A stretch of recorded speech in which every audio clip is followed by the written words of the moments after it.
Thanks for tuning in to Off the Wall. I'm your host, Joshua Wall, and joining me on today's show is Katie Korfmann from Katie's Music Studio. Katie, thank you so much for being here today. Thank you for having me. So, first things first, who is Katie? Yeah, so I'm Katie Korfmann. I grew up in Brantford all my life and really have never left. I went to Assumption College, high school, and then I later went to Mohawk for early childhood. And I've really never left this community, and I love it. So So, have you always been a musician?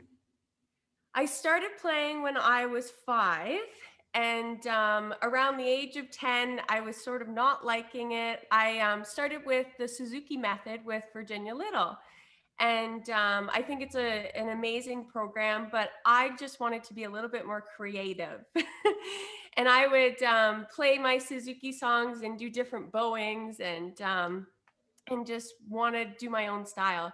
So I started playing fiddle when I was 10 years old and just took off for my love of fiddle music from there. So, there's usually a story behind someone's first instrument. What's yours? Um, my parents just put me in it. I'm not too sure why they picked the violin. I know my cousin at the time was already playing cello, so I'm guessing that that was their instinct just to go to strings.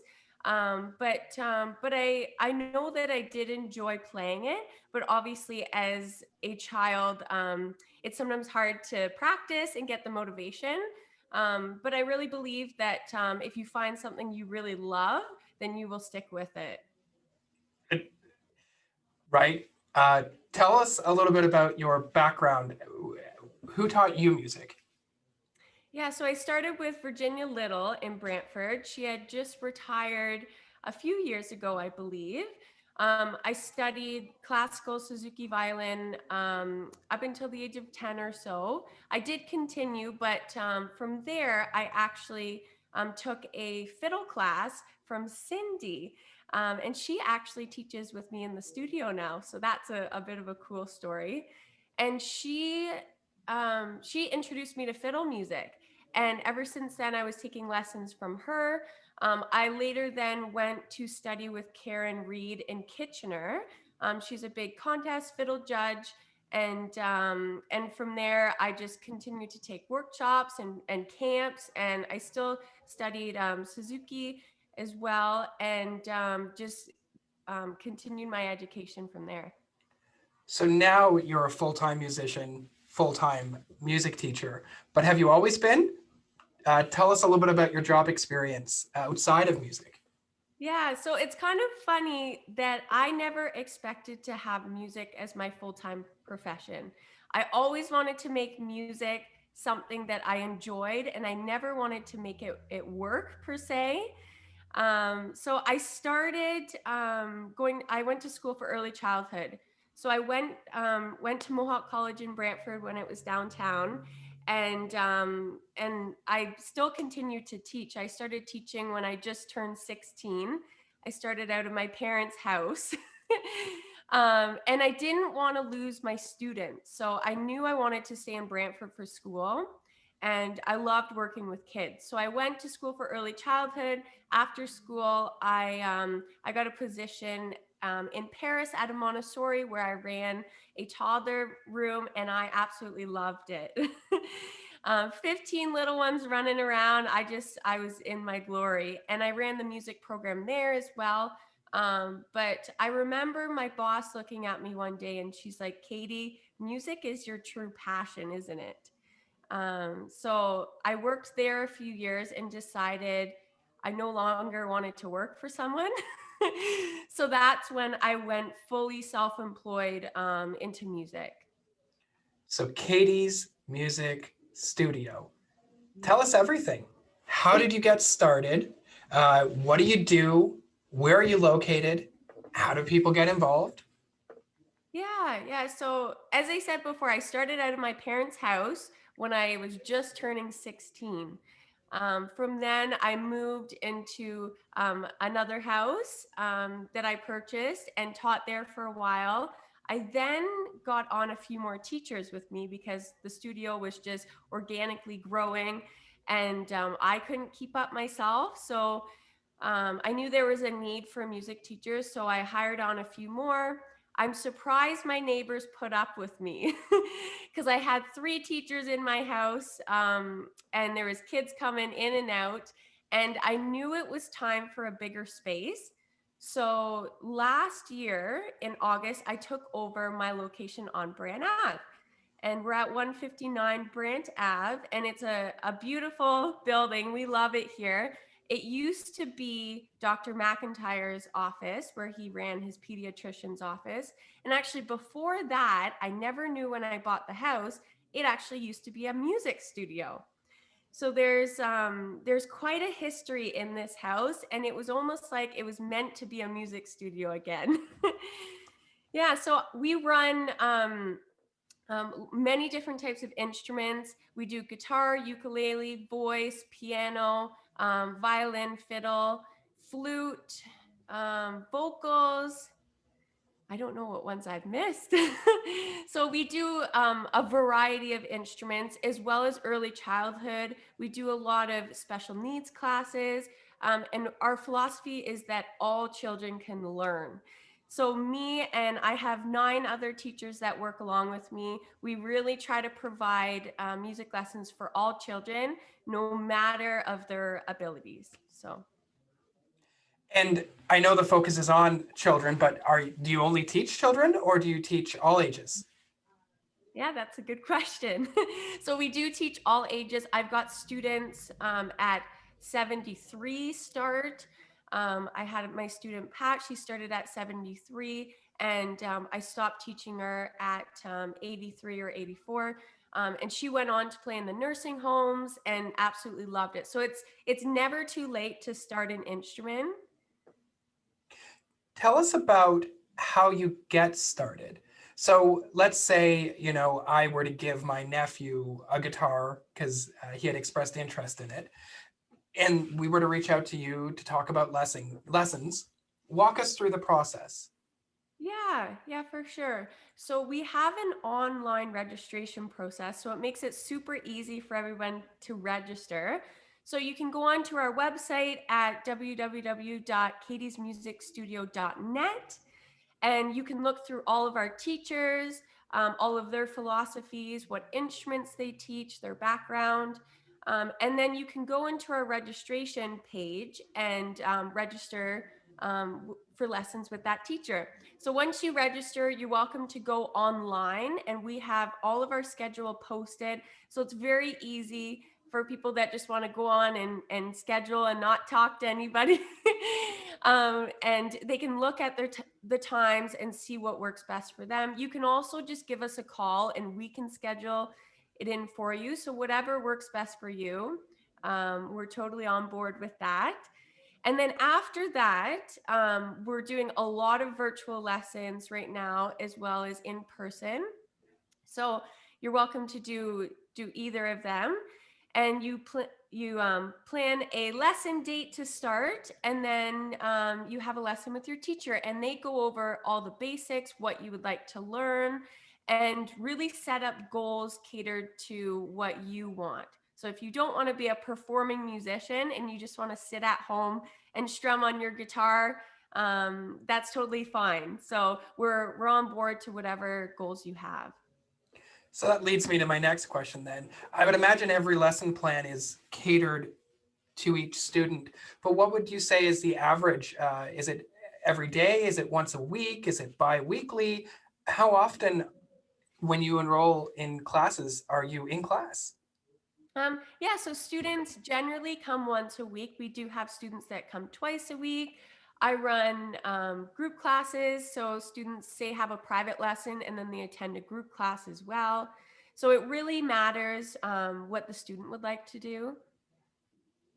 Awesome. So every week on the show, I ask my guests to share some insights about the episode theme. And I always try to pick a theme that I think is really relevant to what my guest does. So for you, the theme of the episode was practice, practice, practice. Uh, I know that to get good at something, you of course have to practice. But in your own words, can you tell us why it's so important? Yeah, and I truly believe that practice is something that you have to learn. That dedication to something doesn't come easy. So that's why music is so great because it teaches all of these life skills that may not even apply to music later in life. So practice is a huge one. And we suggest to students that they do a little bit every day to create that consistency. And we give them the tools on how to practice. And I remember growing up, there was this quote on the bulletin board when I was taking lessons. So it said, perfect practice makes perfect playing. And it's so true because if you practice something incorrectly, then it's going to be incorrect. So make sure that you're practicing it correctly is very important. I want to dive into that because that is such a powerful thing you've just said there. If you don't have the right lesson, if you don't know what you are practicing, you could practice something that is detrimental to you. I guess in music specifically, if you didn't know the right note, you could practice that note wrong every time, and then that becomes what you do every time. Yeah. So I guess that leans into mentorship and teachers as well. So if you were somebody who thought you were the best, if you were somebody who was naturally gifted, how do you help somebody who feels like they know it all or who is like a prodigy how do you instill why practice is still important? Yeah, that's very important. I think when I mention to my students that I still practice, they're always like, "What? It never stops?" And I'm like, "No, you always need to learn, right? Doctors, they always need to progress with their skills, and same with musicians. There's never a time where you won't stop practicing, right?" And one of my teachers growing up said, as soon as you stop practicing and leaning towards that next step, you should just stop because there's always a growing process no matter what stage you're at. There's always something to learn. And especially with music, say if you're good at country music, trying to master rock music is a whole other field. So there's always different avenues to go down depending on what instrument you are on. Thank you so much for sharing that with our audience. Never stop, never stopping. Constantly keep learning. There's always somebody better than you. How can you improve, right? Yeah, yeah, for sure. So next part of the show is I like to ask my guests to share with me something that's important to them, a local charity or nonprofit or an organization or initiative that they might be involved in that they'd like to take a minute to just kind of shine the spotlight on. So is there anybody you'd like to shout out? Yeah, so Kids Can Fly is very close to my heart. I've been volunteering with them since high school, and I truly believe their philosophy and their impact on the Brantford community. So could you tell our listeners and viewers about what they do? Yeah, so Kids Can Fly supports mostly early childhood development. They've branched off in the last couple of years to more postpartum care because they've seen that that's a real need in the Brantford community. But their main goal is to support early childhood education. That's fantastic. And thank you so much for sharing that with us because they are an absolutely incredible organization. And not to put you on the spot, but if somebody wanted to get involved with them, do you know where they'd go? Yeah, so kidscanfly.com, you can go and you can see all of their programs they do. They have the launch pad right now with Jane Flinders, which is online. Lots of postpartum care, the storybook breakfast, which they have gone virtual this year. And it's fun because a storybook character shows up at your door and drops off your package to participate in the online activities.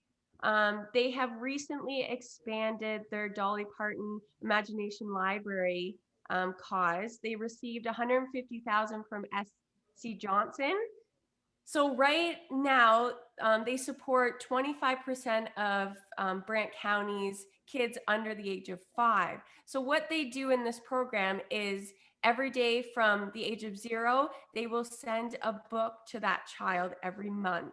So they recently got this huge support from SC Johnson, and they are looking to really add more children on to that program. So if you are interested, please go onto their website and sign your child up, because it is such a wonderful program, especially right now.